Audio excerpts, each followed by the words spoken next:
Hi friends, we are going to proving this theorem. Okay, देखते हैं equal chords of a circle subtend equal angles at the centre.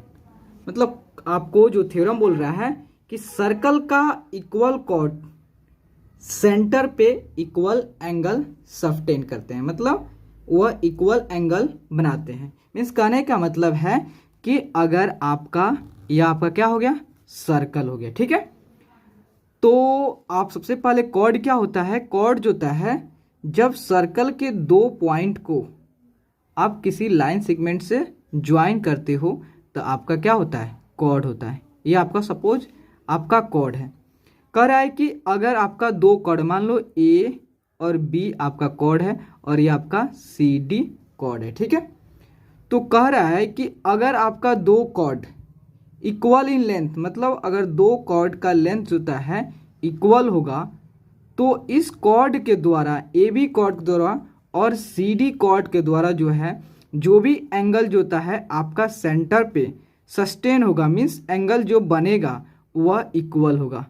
ठीक है, आपका मान लें सपोज हमारा यह सेंटर है। ठीक है, तो यह ओ होगा, ओ हो। ठीक है, तो आपका सी ओ डी और ए ओ बी का जो एंगल होगा, सपोज यह एंगल और यह एंगल दोनों जो है इक्वल होगा। ठीक है, तो आपको यही प्रूव करके देना है। ठीक है, तो इसको हम चलते हैं प्रूव करने।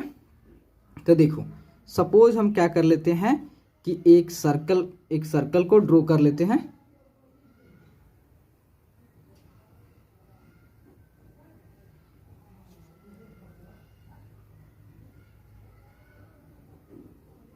ठीक है, तो हमने क्या कर लिया, एक सर्कल का ड्रॉ कर लिया।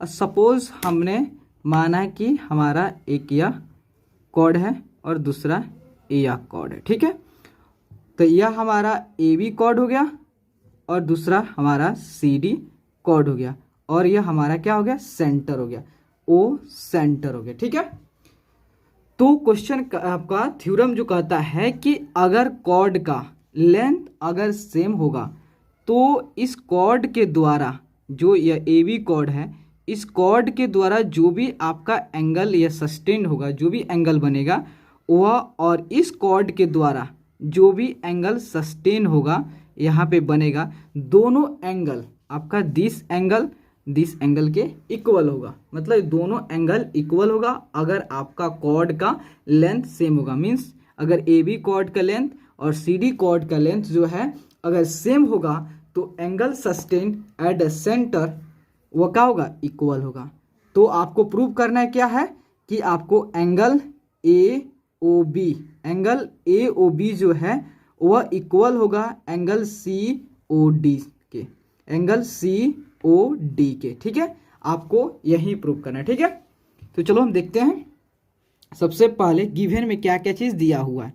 देखो, गिवन दिया हुआ है कि आपका सर्कल जो है, सर्कल इसको शॉर्ट में कैसे लिखते हो, सी ओ आर, सर्कल जो है इन विच, जिसमें जो है आपका कॉर्ड कौन सा है, कॉर्ड ए बी जो है, ए बी इक्वल टू आपका सी डी के।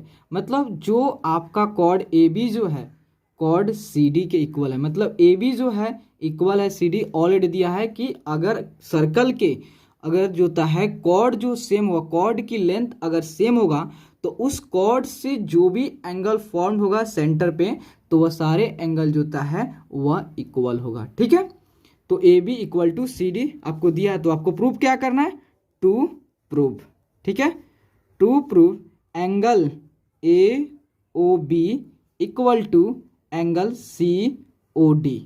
तो इस कॉर्ड के द्वारा जो भी आपका एंगल सस्टेन हो रहा है ए ओ बी और सी डी कॉर्ड के द्वारा जो भी एंगल आपको सस्टेन हो रहा है सी ओ डी वह क्या होगा, इक्वल होगा।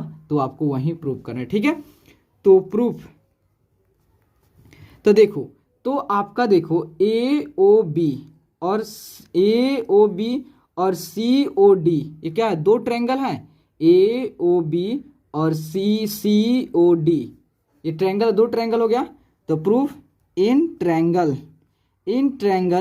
ए ओ बी एंड ट्रायंगल आपका COD, AOB एंड COD। ठीक है, तो देखो आपका सबसे पहले कि AB जो है ट्रायंगल AOB ट्रायंगल के AB जो साइड है ट्रायंगल COD के CD साइड के इक्वल है। मीन्स देखो AB जो है इक्वल टू CD, मतलब हम क्या कर रहे हैं कि अगर दो ट्रायंगल कैंगुरेंट कर देंगे तो उसके एंगल जो होता है क्या हो जाएंगे, वह CPCT से प्रूव्ड हो जाएगा। ठीक है, इसलिए सबसे पहले हम क्या करें, दोनों ट्रायंगल को कैंगुरेंट कर रहे हैं। ठीक है, तो आपका AB जो है वह इक्वल है CD के, ये क्या है ऑलरेडी आपका गिवन है। ठीक है, उसके बाद देखो जो आपका AO जो लेंथ है वह CO के इक्वल होगा। क्यों, ट्रायंगल AOB के जो साइड AO है वह आपका CO के इक्वल होगा। क्यों, क्योंकि ये जो है AO जो है इक्वल टू रेडियस है और CO जो है ऑल्सो इक्वल टू रेडियस है। ठीक है, तो आपका AO जो है वह इक्वल टू हो जाएगा आपका CO के। ठीक है, ये क्या हो जाएगा आपका इक्वल टू रेडियस है। ठीक है, उसके बाद देखो आपका जो BO है, देखो BO जो लेंथ है वह इक्वल हो जाएगा DO के, तो BO इक्वल हो जाएगा आपका DO के।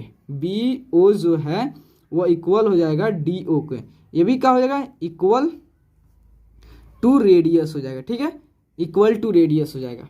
ठीक है, उसके बाद देखो कि आप जानते हो कि दो ट्रायंगल कब कैंगुरेंट होता है, तो दो ट्रायंगल कब कैंगुरेंट होता है, ऐसे तो होता है कि अगर एक ट्रायंगल को दूसरे ट्रायंगल के ऊपर जब आप प्लेस्ड कर देते हो तो वह क्या होता है एक दूसरे को एग्जैक्टली क्या होता है ओवरलैप कर लेते हैं, तो हम उसे कहते हैं कि वह दोनों कैंगुरेंट है। लेकिन कंडीशन वाइज कैसे बताएंगे कि हमारा जो AOB जो ट्रायंगल है और आपका COD जो ट्रायंगल है कैंगुरेंट है, कैसे कंडीशन से बताएंगे, तो देखो आप जानते हो कि अगर किसी दो ट्रायंगल है और एक ट्रायंगल की तीनों साइड जो है कोरस्पॉन्डिंग ट्रायंगल के तीनों साइड के इक्वल हो जाता है, फिर तो आपका ट्रायंगल क्या होता है कैंगुरेंट हो जाता है। ठीक है, तो मीन्स देखो इस ट्रायंगल के जो आपका AB साइड है वह ट्रायंगल CD साइड के इक्वल हो गया, जो AO जो साइड है वह CO साइड की इक्वल हो गया, और जो BO साइड जो है वह आपका DO साइड की इक्वल हो गया।